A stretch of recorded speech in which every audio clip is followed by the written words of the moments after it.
Hello बच्चों,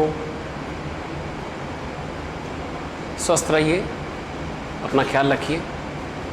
भले ही अंतिम समय एग्ज़ाम के, बट करीब करीब सबने बहुत मेहनत करी और उसका जो रिवार्ड होगा वो अल्टीमेटली आपको नीट रिज़ल्ट के फॉर्म में मिलेगा। अच्छा किया, बहुत अच्छी बात है।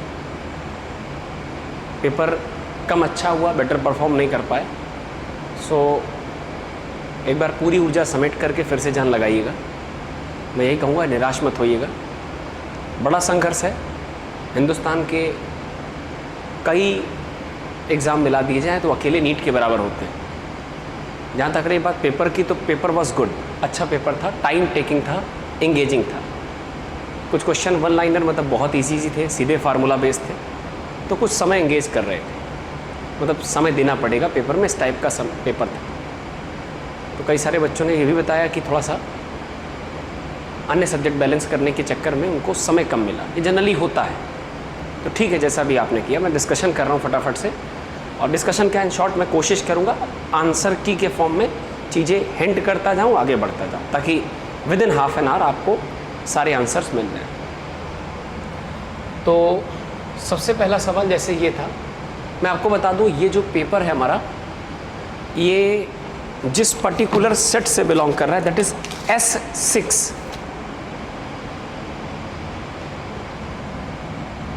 S6 सेट का पेपर है ना? तो उसके हिसाब से आप मिला लीजिएगा। क्वेश्चन तो सारे मिल ही जाएंगे। आइए बात करता हूँ फर्स्ट नंबर क्वेश्चन से। एक तरफ स्पेक्ट्रल लाइंस का ऑर्डर दिया है, कहाँ से कहाँ की जंप है, दूसरी तरफ वेवलेंथ दिया है। छोटा सा रिजल्ट है, अगर दिमाग में आपके है कि डेल्टा ई ट्रांजिशन के दौरान चेंज इन एनर्जी बराबर hc/λ से अगर सोचेंगे तो लैम्डा और एनर्जी गैप एक दूसरे के इन्वर्सली प्रोपोर्शनल होते हैं। सबसे छोटा एनर्जी गैप 3 से 2 की जंप, इसका लैम्डा सबसे बड़ा। उससे बड़ी एनर्जी गैप लैम्डा थोड़ा छोटा, और बड़ी एनर्जी गैप लैम्डा और छोटा, सबसे बड़ी एनर्जी गैप लैम्डा सबसे छोटा, राइट? तो करस्पॉन्डिंग मैचिंग करें तो ए का थर्ड से, राइट, और बी का फोर्थ से, तो ए थर्ड बी फोर्थ, ये जाएगा शायद। मैचिंग कर लीजिएगा आप, मतलब मैं डिस्कशन करता जा रहा हूँ, करेक्ट आंसर आपकी भी जिम्मेदारी मिलाते रहिएगा। सो A3 and B4, A3 and B4 ये एक ही ऑप्शन है। अगले प्रश्न की तरफ बढ़ेंगे। नेक्स्ट क्वेश्चन है, एक तरफ मटेरियल का टाइप दिया है, दूसरी तरफ ससेप्टिबिलिटी। तो diamagnetic material have negative tendency towards magnetic behaviour and ferromagnetic have a very good tendency. So A का सेकंड, बी का थर्ड, जहाँ कहीं मैच कर जाए। आई थिंक ए का सेकंड, बी का थर्ड। नेक्स्ट पॉइंट की तरफ चलेंगे बच्चों। किसी यूनिफॉर्म मैग्नेटिक फील्ड जिसकी वैल्यू दी गई है इन टर्म्स ऑफ टेस्ला, उसमें 20 कंप्लीट ऑसिलेशन करने में, मतलब किसी मैग्नेटिक फील्ड में इस प्रकार के पेंडुलम को ऑसिलेट करा के छोड़ दिया गया। मैग्नेटिज्म चैप्टर के सबसे लास्ट में भले ही केवल रिजल्ट लिखवाया हो, बट लिखवाया है T बराबर 2π√I/mb। T for time period, 20 oscillations 5 second, यानी एक ऑसिलेशन 5/20 सेकेंड, यानी 1/4 सेकेंड। 2π है, रूट की जगह रूट है। I for moment of inertia है, ये दिया हुआ है, और M for magnetic dipole moment है, ये दिया हुआ है, और B for magnetic field intensity ये दी हुई है। जब आप सारी वैल्यूज रखेंगे, I think answer is 1280 π²। Next प्रश्न की तरफ चलते हैं बेटा। अनपोलराइज्ड लाइट यानी वेव ऑप्टिक्स, पोलराइजेशन से सवाल है कि अनपोलराइज्ड बीम जब किसी ग्लास सरफेस पर ब्रूस्टर एंगल पर स्ट्राइक करेगी, तो लाइट के दो पार्ट्स में से जो पार्ट रिफ्लेक्ट होता है वो 100% यानी कंप्लीटली पोलराइज होता है, इलेक्ट्रिक फील्ड वेक्टर से बना होता है, और जो ट्रांसमिट होकर दूसरी तरफ जाता है वो पार्शियली पोलराइज होता है। So the reflected part is completely polarised and refracted part is partially polarised. पांचवें प्रश्न की तरफ बढ़ूंगा बच्चों। एक सेगमेंट दिया है, ग्राफ नहीं बनाया है। इन्होंने कहा है कि इनमें जो ग्राफ आएगा सोलर सेल का, वो 4th क्वाड्रेंट में आएगा। बिल्कुल सही, मैंने आपसे कहा था यूनिक बिहेवियर है बच्चों। सोलर सेल का ग्राफ यहाँ आता है ऐसे, open cell voltage, close cell voltage के लिए। और ये तो स्टेटमेंट सही है, बट रिवर्स बायस कंडीशन में माइनॉरिटीज की वजह से करंट आता है, यहाँ मेजॉरिटी दो है। तो सेकंड स्टेटमेंट तो A true, B false। First one is true and second one is false. Right, मिला लीजिएगा। A is correct, B is incorrect. अगला अच्छा सवाल है, बहुत अच्छा सवाल है। ये है तो प्रिज्म बेस पर। अब जैसे मैंने आपसे कहा भी था बच्चों कि जब भी कभी इस प्रकार का सवाल आए, अगर स्नेल्स लॉ से काम चल जाए तो आप चलाइए। तो पहली सरफेस पर अगर आप स्नेल्स लॉ के हिसाब से लगाएंगे, μ1 बाहर एयर है, तो μ1 sin 30, μ1 sin i is equal to μ2 sin r is equal to μ sin r। जानकारी के लिए बता दूं, जो रे फाइनली इमर्ज हो रही है वो ग्रेस करती हुई जा रही है, तो याद होगा कि जो क्रिटिकल पर आएगी वो ग्रेस करके जाएगी। So if it is C critical angle तो ग्रेजिंग है, if it is C it is 90 minus C, चूंकि राइट एंगल प्रिज्म है। सी 90 माइनस सी, ये 90 माइनस सी, तो ये सी, और ये सी तो ये वाला ultimately 90 minus C, right. So sine 30 that is 1/2 is equal to mu sine 90 minus C is cos C. तो यहां से बच्चों मिल जाएगा cos C is equal to 1/2 mu. Hold करिएगा, एक बात ये मिल गई। एक बात आप यहां से उठाइएगा, जो डायरेक्ट क्रिटिकल एंगल से रिजल्ट आता है, साइन आई सी बराबर 1/μ, साइन आई सी या साइन सी बराबर 1/μ। अब ये कॉस से मिल गया, ये साइन सी मिल गया। एक बहुत छोटी सी आइडेंटिटी है, एक बहुत छोटी सी आइडेंटिटी है, sine square theta plus cos square theta is equal to 1। तो sine square C means 1/μ square plus cos square C 1/4μ square, it is equal to 1। So I guess ये 5/4μ square is equal to 1। Root लोगे so answer is √5/2। Third option is the correct option. अच्छा सवाल है, direct prism फार्मूले से आप नहीं करेंगे, नहीं आएगा, क्योंकि आप डेविएशन फाइंड आउट नहीं कर पाएंगे, और जो वैल्यू आएगी वो √3/2, रूट के अंदर 3/2 करके आ रही होगी। कई बच्चों की आई भी होगी, वो मैच नहीं कर रहा ऑप्शन में। नेक्स्ट बच्चों, छोटा सवाल कहता है कोई पार्टिकल अगर यूनिफॉर्म सर्कुलर मोशन में है, तो बच्चों यूनिफॉर्म सर्कुलर मोशन में हर इंस्टेंट पर पार्टिकल के वेलोसिटी की डायरेक्शन भी बदलती है और हर इंस्टेंट पर एक्सेलरेशन की डायरेक्शन भी बदलती है, मतलब दोनों वेरी करते हैं। नेक्स्ट पॉइंट की तरफ चलेंगे। अगला सवाल, इनमें से कौन सा graph variation of 1/λ² versus kinetic energy show करता है? So kinetic energy that can be written as half of mv² can be written as p²/2m, right. Kinetic energy E बोली गई है is equal to P, momentum की जगह day Broglie wavelength से h/λ का square लिखोगे, so h²/λ² 2m। So E proportional to, ध्यान से देखिए तो 1/λ²। अब अगर E वर्सेस लैम्डा का होता तो करवाता, बट ये E और 1/λ का ग्राफ है, 1/λ वर्सेस E का। सो 1/λ वर्सेस E के हिसाब से देखोगे तो मामला आमने सामने का है। सो E की 1 पावर 1/λ² की 1 पावर के प्रोपोर्शनल है। So first option is correct. ये जिस बच्चे का पेपर उसने थोड़ा गड़बड़ किया है। नेक्स्ट इज अगला सवाल, बहुत अच्छा सवाल है, कोशिश कीजिएगा। एक वायर जिसका रेजिस्टेंस 100 ओम है, उसको अगर 10 टुकड़ों में तोड़ा जाए तो प्रत्येक टुकड़े का रेजिस्टेंस, भाई रेजिस्टेंस लेंथ के प्रोपोर्शनल होता है, तो 100 ओम के 10 टुकड़े, तो प्रत्येक टुकड़ा 10 10 10 10 10। अब 5 पार्ट सीरीज में, तो 10 10 10 10 10 5 बार, ये 50 हो गया। और 5 पार्ट पैरेलल, तो 10 10 10 10 1/10 1/10 1/10 1/10 1/10 5/10 1/2, पलटाओगे तो 2। लास्ट में इन दोनों को कह रहा है सीरीज में जोड़ दो, तो 50 + 2 = 52। करेक्ट आंसर ये जो लगा है, बच्चे ने लगाया वही सही है। नेक्स्ट वन इज 10वां सवाल, कहता है मूवमेंट ऑफ इनर्शिया दिया है किसी थिन रॉड का। बच्चों किसी रॉड का बड़ा पेट सवाल है, बहुत हम लोग बड़े अच्छे अच्छे क्वेश्चन करते हैं, लेकिन प्रश्न में बहुत सामान्य बात पूछी। एक मजे की बात यह है कि जो रॉड के विषय में मूवमेंट ऑफ इनर्शिया की जानकारी है, that is given in gram centimetre square, mass is given in terms of gram. तो किसी एक्सेस के अबाउट अगर कोई रॉड चक्कर लगा रही तो उसका मूवमेंट ऑफ इनर्शिया हो जाएगा I बराबर ml²/6, ml²/6। आप वैल्यू रखिएगा, कैलकुलेशन करिएगा। आई गेस आंसर 8.5 करके आया था। आई की जगह मोमेंट ऑफ, कुछ भी यूनिट कन्वर्जन मत करिएगा, मास को ग्राम में रहने दीजिए, तो answer of length automatically centimetre में आएगा। सो आई की जगह 2400, एम की जगह 4, एल का पता नहीं, बटे 6, कैलकुलेट कर लेना, देख लीजिएगा। 11वें नंबर सवाल, लॉजिक गेट से अब की बार 2 सवाल आए, दोनों इजी आए। थोड़ा सा एक सवाल जो आगे टेबल वाला उसने उलझाया, लेकिन कोई बात नहीं, बच्चे कर ले गए होंगे। ये ए है, इससे पास करोगे तो किसी भी प्रकार का गेट जिसमें दोनों इनपुट सेम है और लास्ट में गुल्लू लगा है, हम इसे कहते हैं ये A0 हो जाएगा। सिमिलरली इधर से आएगा तो ये B0 हो जाएगा। सो ए नॉट बी नॉट दोनों का जब सम करके फिर से उल्टा करोगे, सो ए नॉट प्लस बी नॉट के सम का उल्टा, उल्टा मतलब बार, बार को तोड़ने का तरीका, बार को बराबर बराबर बांट दो और प्लस की जगह डॉट लगा दो। तरीके याद है, डेमॉर्गन थ्योरम, बार बार कैंसिल हो जाएगा, सो ए इंटू बी मतलब एंड गेट आ जाएगा। नेक्स्ट पॉइंट की तरफ चले बेटा। वर्नियर कैलिपर्स कॉन्सेप्ट के हिसाब से हमसे पूछ रहा वर्नियर का लीस्ट काउंट बताओ, वर्नियर कांस्टेंट बताइए। So least count of any apparatus, हाँ ठीक है, कह रहा है n+1 division of vernier coincide with n division of main scale. So n+1 vernier scale division is equal to n main scale division. यहां से MSD VSD का connection मिलता है and least count is defined as MSD minus VSD, vernier main scale division minus vernier.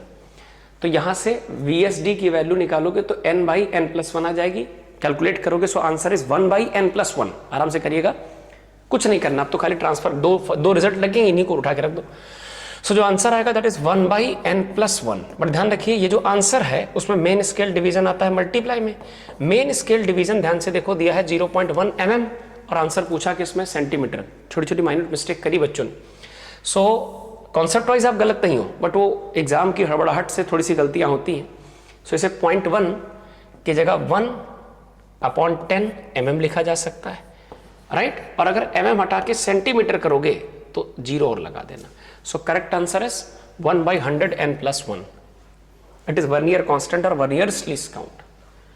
छोटा अच्छा सवाल कह रहा पावर ऑफ इंस्ट्रूमेंट बताइए। इंस्टेंटेनियस पावर का formula P is equal to F multiply by V, F for the force, V for the velocity. Force is given as 5 newton और displacement function जो दिया है अगर इसे टाइम के साथ डिफरेंशिएट करोगे सो S बराबर 2t-1 का जब आप ds/dt करके वेलोसिटी फाइंड आउट करोगे तो इसका डिफरेंशिएशन करोगे तो 2 कांस्टेंट बाहर आएगा, dt/dt 1 हो जाएगा, कांस्टेंट का डिफरेंशिएशन 0, सो वेलोसिटी 2 आ गई। So 5 × 2 is equal to 10 watt. Next point की तरफ चलते हैं। स्फेरिकल शेल का सवाल है, तमाम सारी बातें बोली गई हैं, रेडियस दिया है, चार्ज वगैरह के विषय भी बताया। अब आपको केवल एक चीज दिमाग लगानी है कि if it is a spherical shell, better if, spherical shell का मतलब यही हो गया थिन स्फेरिकल शेल। अब इसमें है क्या कि हमसे पूछ रहा है कि सेंटर, बेहतर होता कंडक्टिंग कह देता, सेंटर और P पॉइंट के बीच का हमसे पोटेंशियल डिफरेंस पूछ रहा है। तो बच्चों इफ इट इज कंडक्टिंग तो कंडक्टर्स के केस में centre to surface same potential पाया जाता है। याद करिए जहां E 0 होगा वहां वोल्टेज कांस्टेंट होता है, तो सेंटर से सरफेस तक का पोटेंशियल सेम होता है। इन दोनों पॉइंट्स के बीच का पोटेंशियल डिफरेंस 0 आएगा। सो 0 is the correct answer, right. अगले पॉइंट की तरफ चलते हैं बेटा। Next point is very fantastic. ये लास्ट में चलते चलते ही सही, लेकिन 40 मिनट के एक लेक्चर में सरफेस टेंशन जो हम लोगों ने वन शॉट रिवाइज किया था उसकी जो पहली कैलकुलेटिव कैलकुलेशन है उसमें याद करिए एक थ्रेड बना के कैलकुलेशन किया था। मैं बहुत उम्मीद नहीं करता हूं कि आपने करा होगा, लेकिन फिर भी मैं इतना तो दावे के साथ कह सकता हूं बच्चों कि सर्कुलर डिस्क अगर पानी या किसी चीज के ऊपर रख के यूं उठाई जाए तो आप प्लेट को ही तस्तरी को ही अगर पानी के ऊपर रख के उठाने की कोशिश करेंगे तो पानी की सरफेस उसकी चिपक बन जाती है।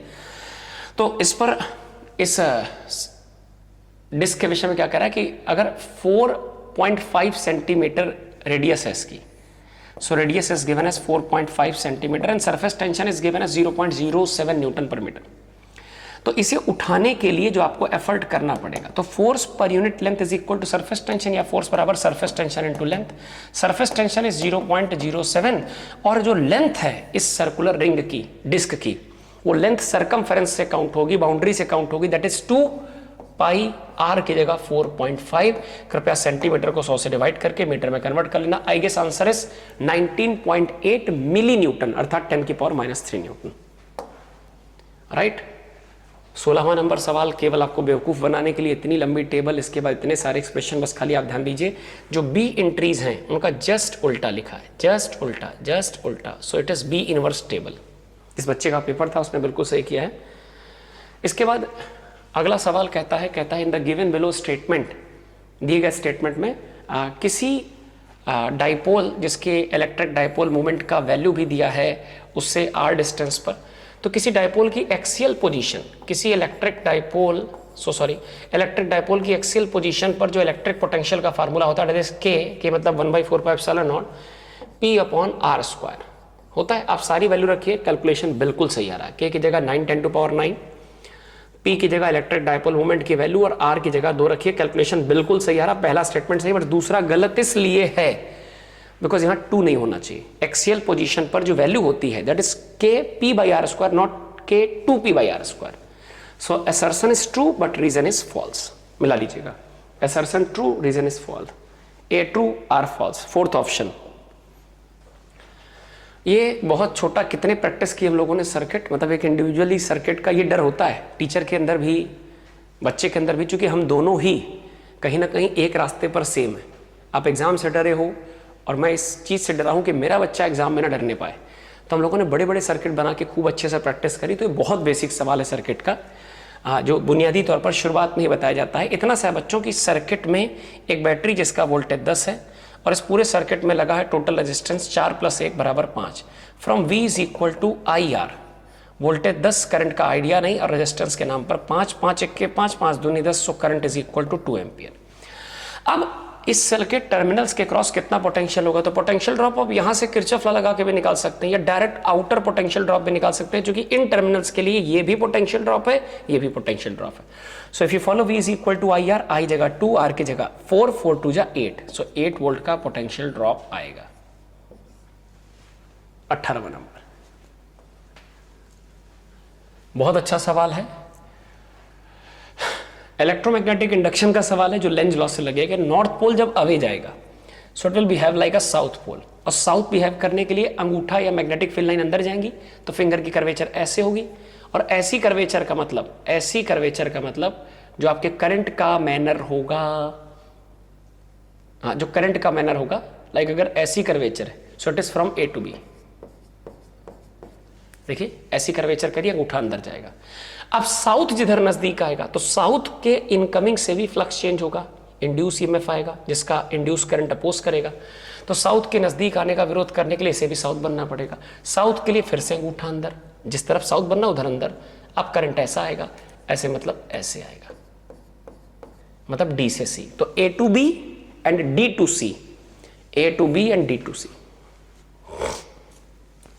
अच्छा लग रहा है, आप अटेम्प्ट तो कर पाए, कम से कम चीज़ों को डिकोड तो कर रहे हैं। तो जो थोड़ी बहुत कसर रह गई, आप अगर कहीं गड़बड़ कर गए तो परेशान नहीं होंगे। बड़ा एग्जाम है, टेक्स टाइम, टेक्स पेशेंस। 20वां, एक और सवाल आपके सामने कहता है कि एक आइडियल ट्रांसफार्मर है, उसमें number of primary, number of secondary turns का रेशियो दिया है और voltage of secondary is to primary पूछ रहा है। तो voltage of secondary is to voltage of primary is equal to number of turns in secondary upon number of turns in primary. Number of turns in secondary to primary उल्टा करो, 2:1 ratio. अगले point पे चलेंगे बेटा। एक tightly wound 100 turn की coil है और इस 100 टर्न की कॉइल में रेडियस दिया है, करंट दिया है। तो किसी भी कॉइल के सेंटर पर मैग्नेटिक फील्ड, कॉइल के सेंटर पर मैग्नेटिक फील्ड इंटेंसिटी का result B is equal to it's mu naught upon 4 pi into I upon R, डब्बे के अंदर 2 पाई। और ऐसे कितने टर्न्स हैं? 100 टर्न्स हैं। सो इस रिजल्ट को 100 गुना कर दीजिए। सो आंसर इसका मेरे हिसाब से शायद 4.4 मिली टेस्ला या 44 मिली टेस्ला आएगा। प्लीज कैलकुलेट कर लीजिएगा, रिजल्ट ये लगेगा। कर दूं क्या? सो म्यू नॉट बाई 4 पाई की value 10 to the power of -7, I for the current is 7, 2 pi is 2 pi. Radius कितनी है? रेडियस कितनी है? रेडियस कितनी है? 10 centimetre, 10 into 10 to power of -2 metre into 100। एक जीरो से एक जीरो उड़ा दीजिए, 10 to power -2 ऊपर जाएगा, 10 to power +3 बन जाएगा। और मेरे हिसाब से ये बन जाएगा 7 दूनी 14, 14 pi into 10 to power, minus के 7 में से 3 निकालो, माइनस का 4। इसको लिखो 22/7, सो 14 इंटू 22/7 इंटू 10 to power -4, 7 दूनी 14, 22 दूनी 44, 10 की पावर -4 या 4.4 मिली टेस्ला। यस, फोर्थ ऑप्शन देख लीजिएगा बच्चों, सही है। वैसे ये थोड़ा सा बच्चों इसके विषय में मैं बहुत श्योरिटी से नहीं कह सकता, एक बार देख करके ही बता पाऊंगा। क्या है कि पहला स्टेटमेंट है कि एटम आर इलेक्ट्रिकली न्यूट्रल। ये तो सच बात है, क्योंकि जितने पॉजिटिव उतने negative. Statement is correct. Atom of each element are stable and emit their characteristic strength. Actually ये पीरियडिक टेबल में आप देखेंगे तो अलग अलग प्रकार के एलिमेंट, जैसे कोई रेडियो एक्टिव बिहेवियर शो कर रहा है तो वो स्टेबल नहीं है, वो किसी दूसरे न्यूक्लियाई में कन्वर्ट हो जाएगा, यूरेनियम का किसी बेरियम, क्रिप्टॉन इत्यादि में कन्वर्ट हो जाना। ये हालांकि न्यूक्लियर इंस्टेबिलिटी का सिंबल है, बट एटम भी पूरी तरह स्टेबल नहीं होगा बाइंडिंग एनर्जी कॉन्सेप्ट के हिसाब से। So first is correct, second is incorrect. I guess this is the true. पहला सही statement, one is correct and second is incorrect. Yes, fourth option है ना, देख लीजिएगा इसको एक बार। 22 next one, the quantities which have the same dimension as that of solid angle. तो सॉलिड एंगल एक्चुअली एंगल है, angle has no dimension, strain has no dimension, angle has no dimension. Plane angle, solid angle, strain, इन सबकी कोई dimension नहीं होती। अगला है velocity of light को c बोला गया है, तो फोटोन के विषय में कौन सा स्टेटमेंट करेक्ट है? Correct correct correct. तो फोटोन की एनर्जी E बराबर h mu, speed of photon speed of light के बराबर, मोमेंटम ऑफ फोटोन P बराबर, सही है, momentum of photon is actually m into C and it is equal to, अगर आप mc स्क्वायर से कंपेयर करो तो m इंटू सी बराबर E अपॉन सी, आपने एक सी नीचे भेज दिया, E को लिख सकते हो h म्यू बाई सी। तो momentum of photon mass into velocity is equal to h mu by C, ये भी सही है। फोटो इलेक्ट्रिक कोलिजन में, फोटो इलेक्ट्रॉन कोलिजन में total energy, total momentum conserve रहता है। सही बात है, मोमेंटम तो सदैव कंजर्व रहता है। टोटल एनर्जी का मतलब काइनेटिक एनर्जी, मूविंग एनर्जी और rest energy, rest mass energy दोनों कंजर्व रहती, दोनों सही। बस खाली फोटोन के पास कोई चार्ज नहीं होता। सो ए बी सी डी ये चारों ही सही है।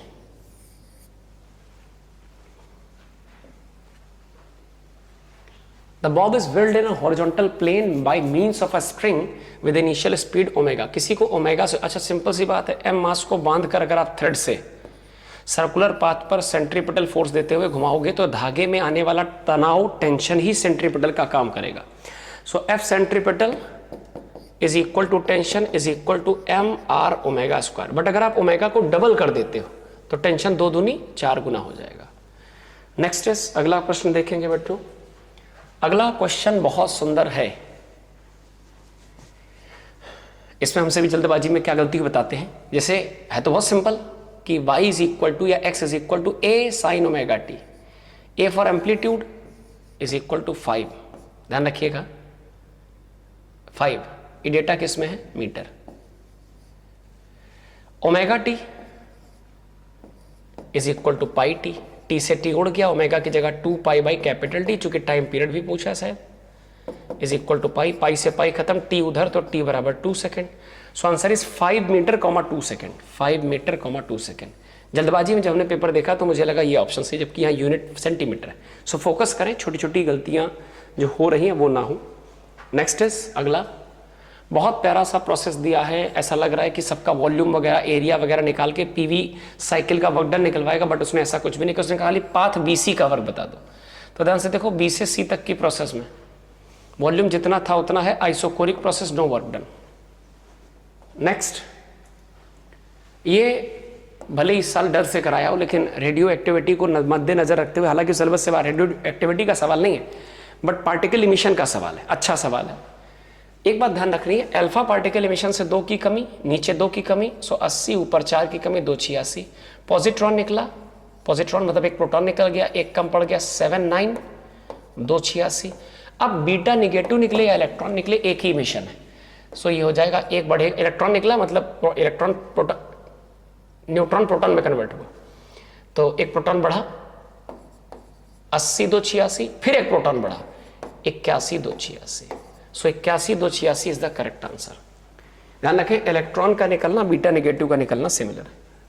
Next is, 2 bodies A and B of the same mass undergo completely inelastic collision.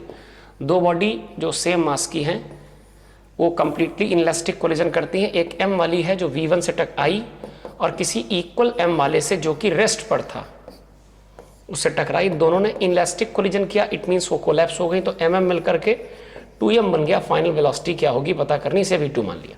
From conservation of momentum M1 V1 plus M2 V2 बराबर M final V final.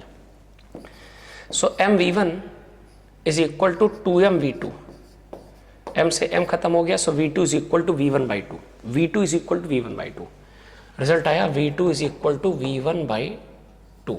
So V1 by V2 इसको नीचे भेजो तो result आ जाएगा 2:1 बराबर V1 by V2, 2:1। तीसरा, बहुत प्यारा सवाल, छोटा सवाल है। कह रहा कि अगर इस प्रकार का कोई कैपेसिटर सर्किट है तो ऊपर ऊपर के कैपेसिटर नीचे नीचे के कैपेसिटर के बराबर है, बीच वाले का कोई रोल नहीं। फ्रॉम व्हीटस्टोन बैलेंसिंग, दो सीरीज में है, 1/2 1/2 1 हो जाएगा, 1/2 1/2 1 हो जाएगा, और 1 1 मिलकर के फिर से 2 माइक्रोफैराड। अगला बहुत प्यारा सवाल है, अक्सर करके शुरुआत में प्रैक्टिस कराते हैं। बड़ा अजीब लगता है कि इस प्रकार का सवाल पता नहीं आएगा भी कि नहीं आएगा, लेकिन हम आपसे अक्सर कहते हैं बच्चों की सवाल अपनी औकात तब दिखाएगा जब वो एग्जाम में आएगा। तो 10 न्यूटन का फोर्स लगा के 3 2 5 किलो को धक्का लगाया। So from F is equal to ma, force is given as 10 is equal to mass is given as 2 multiply by acceleration का कोई आइडिया नहीं, so sorry, force is given as 10 और पूरे सिस्टम को कॉमन एक्सेलरेशन से चलाओगे, क्योंकि चलेंगे दोनों, तो मास की जगह 5 आ जाएगा मल्टीप्लाई बाई एक्सेलरेशन। 5 दूनी 10, a बराबर 2, ये भी 2 से ये भी 2 से, 10 में से 2 दूनी 4 इसे चाहिए, और अगर इसने 4 निकाल लिया तो इन दोनों के बीच का इंटरेक्शन फोर्स 6 न्यूटन बचेगा। आप इसे चाहे तो नॉर्मल रिएक्शन कॉन्सेप्ट से भी निकाल सकते हैं। ये थोड़ा सा रोटेशन का सवाल है, धैर्य से सुनिएगा। सेंटर की वेलोसिटी v दी गई है। अगर आपको रोलिंग कॉन्सेप्ट से याद है, हालांकि रोलिंग हटा था तो ये प्रश्न नहीं देना चाहिए, बट कोई बात नहीं, थोड़ी सी मनमानी बस खाली इसी पॉइंट पर उन्होंने करी है, बट उसको हम ऐसे नहीं कह सकते क्योंकि एज पर स्टेटमेंट डॉपलर्स नहीं दिया, हटाया था, है ना, ट्रांजिस्टर हटाया था, नहीं दिया, खैर कोई नहीं। तो ये v वेलोसिटी है, तो पॉइंट ऑफ कांटेक्ट तो रेस्ट पे रहेगा, अर्थात ये 0 पर रहेगा, और एंगुलर वेलोसिटी सेम होने की वजह से इसकी वेलोसिटी 2v हो जाएगी। So p point velocity faster है than q point, point p move faster than q point. अगला पॉइंट, किसी प्लैनेट के मास और उसकी रेडियस के विषय में जो जानकारी दी गई उस पर ध्यान रखिएगा कि अर्थ की सरफेस पर ग्रेविटी का फार्मूला Gme/r² होता है। अगर मास ऑफ प्लैनेट 1/10 कर दिया जाए और रेडियस आधी करोगे तो नीचे re²/4 जो आएगा उछलकर ऊपर जाएगा, तो अर्थ की ग्रेविटी में 4/10 का फर्क आएगा। तो नई ग्रेविटी इज 4/10 ऑफ अर्थ की ग्रेविटी, दैट इज 9.8। मल्टीप्लाई करेंगे, आंसर इज 3.92। कैलकुलेट कर लीजिएगा। मैक्सिमम इलोंगिनेशन के विषय में इलास्टिक लिमिट मतलब मैक्सिमम टॉलरेबल स्ट्रेस और यंग मॉडुलस दिया। So Young modulus is equal to stress upon strain and strain is change in length upon length. Young modulus given है steel का 2×10⁻11, स्ट्रेस मतलब elastic limit 8×10⁸, length 1 metre, change in length calculate करना है। Cross multiply करके अगर आप calculate करेंगे तो आंसर इस शायद 2 चौको 8 4 mm करके आता है बेटा। अगला सवाल 35वां नंबर कहता है, if the monochromatic source of Young's double slit experiment is replaced by white light. White light का मतलब सेंट्रल फ्रिंज तो व्हाइट बनेगी क्योंकि सारे लैम्डास प्रेजेंट हैं, अतः सराउंडिंग में सारे रंग की पट्टियां बनेंगी। So there will be a central bright fringe and white fringe will be surrounded by few coloured fringe. Fourth option के साथ जाए। स्मॉल टेलीस्कोप के विषय में एक सवाल है, राइट, और ऑब्जेक्ट डिस्टेंट विजन पर है, दूर दिखाई दे रहा है, स्पर्श दिखाई दे रहा है। So from magnification result FM बराबर FO/FE। ऑब्जेक्टिव की focal length 140/FE, eyepiece is 5 से कट करोगे, सो 5 2 जा 5 8 जा 28 is the magnification. Tube length पूछता तो हम दोनों को ऐड कर देते, 145 आंसर आ जाता। 5वां सवाल, पैरेलल प्लेट कैपेसिटर को किसी बैटरी से कनेक्ट करा गया। अब कैपेसिटर को बैटरी से कनेक्ट करके चार्ज करा गया। Capacitor connected to battery and then charge from concept Q is equal to CV। Question कहता है charge store in it increases. अच्छा, एक बात और, परिवर्तन क्या कर रहा है, कैपेसिटर प्लेटों को करीब ला रहा है। तो कैपेसिटर की कैपेसिटेंस का रिजल्ट होता है ε0A/d।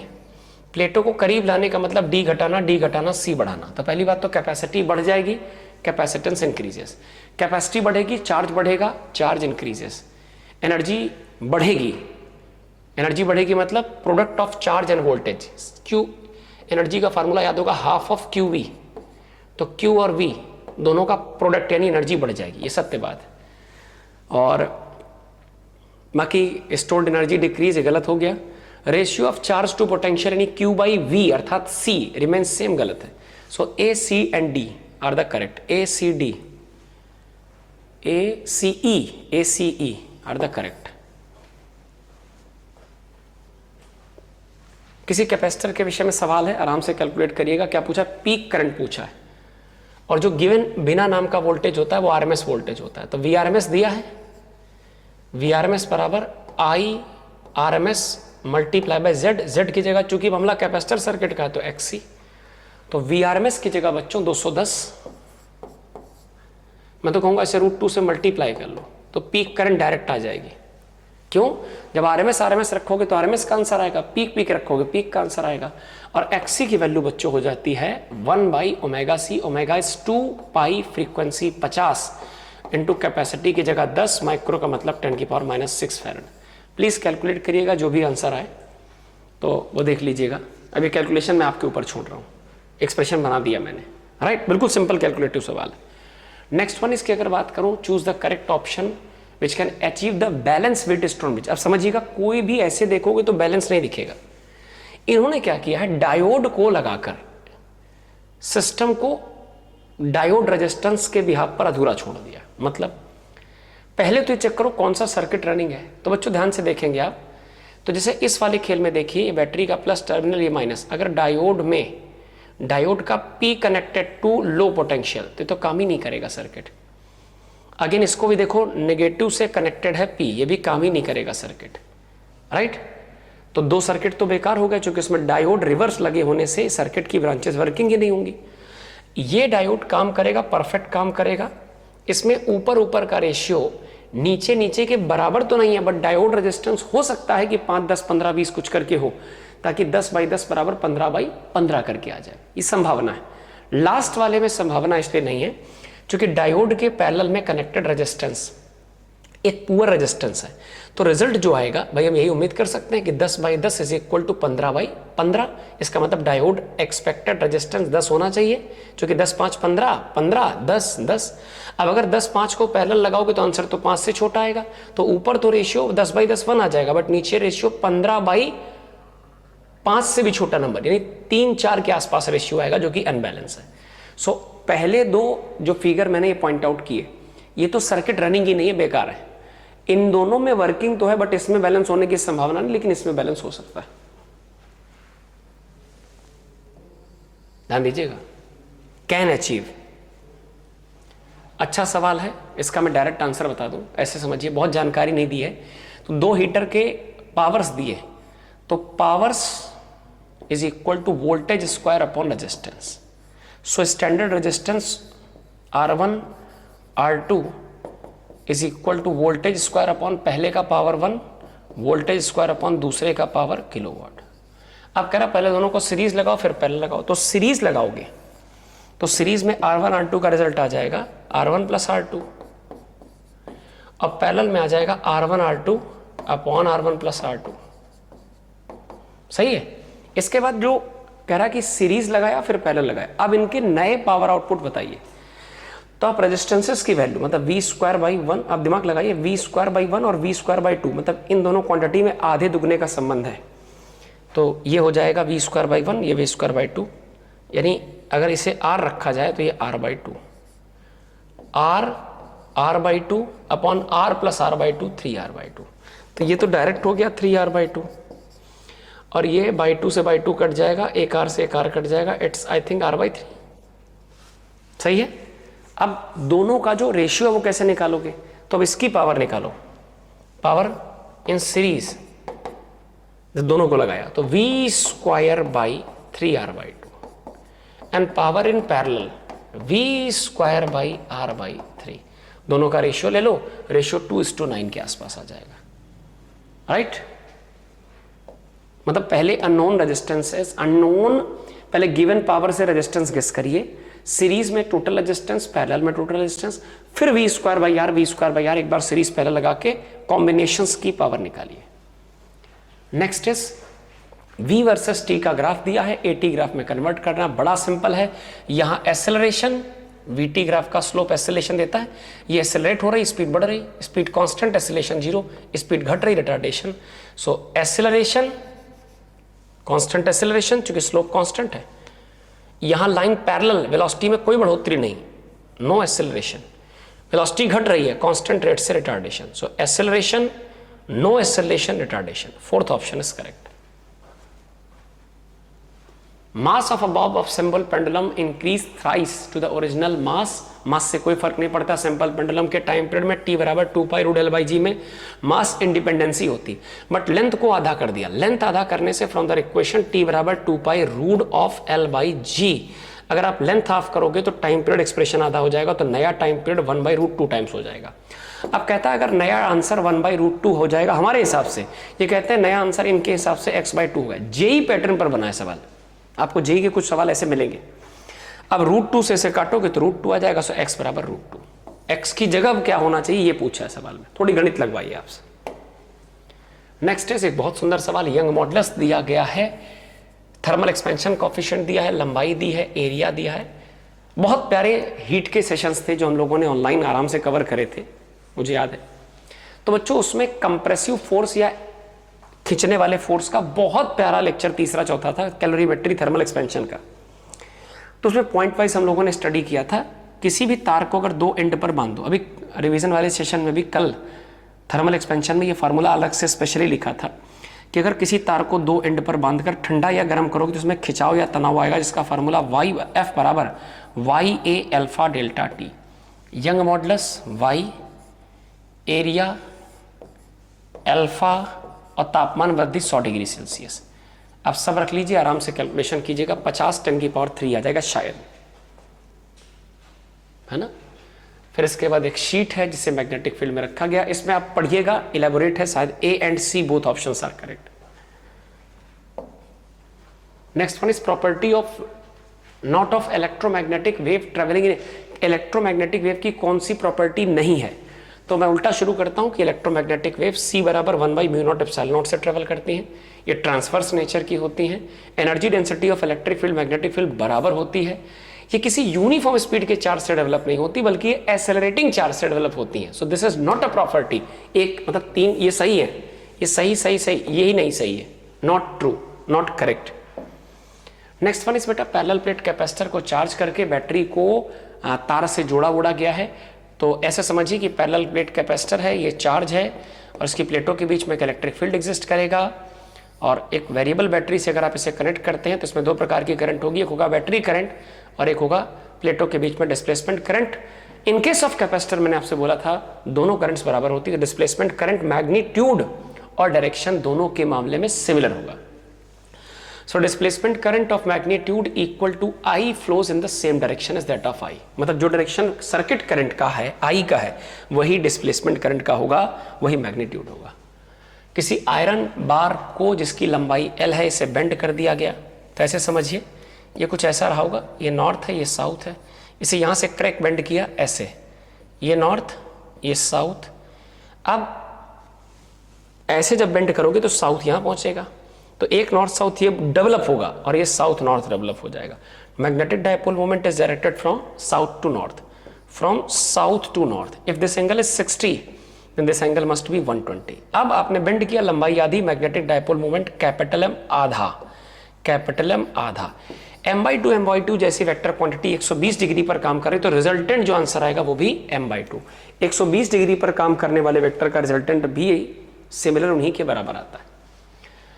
Minimum energy required to launch a satellite of mass m from the surface of earth, मतलब अर्थ की सरफेस से अगर किसी m मास को आप अगर लॉन्च करना चाहें टू अ एल्टीट्यूड 2r, तो मैं लगाऊंगा कंजर्वेशन। कंजर्वेशन कहता है यहाँ पर इसकी पोटेंशियल एनर्जी Gmem/re प्लस हमने जो एडिशनल सप्लाई की ताकि ये जंप करके किसी ऐसी जगह चला जाए जहाँ इसकी टोटल एनर्जी -Gmem अपॉन, याद करिए टोटल एनर्जी होती है हाफ डब्बा। क्यों टोटल की बात कर रहा हूँ, अर्थ की सरफेस पर है पोटेंशियल, आपने दी इसको काइनेटिक, जो भी एडिशनल एनर्जी देते हैं हम काइनेटिक के फॉर्म में देते हैं।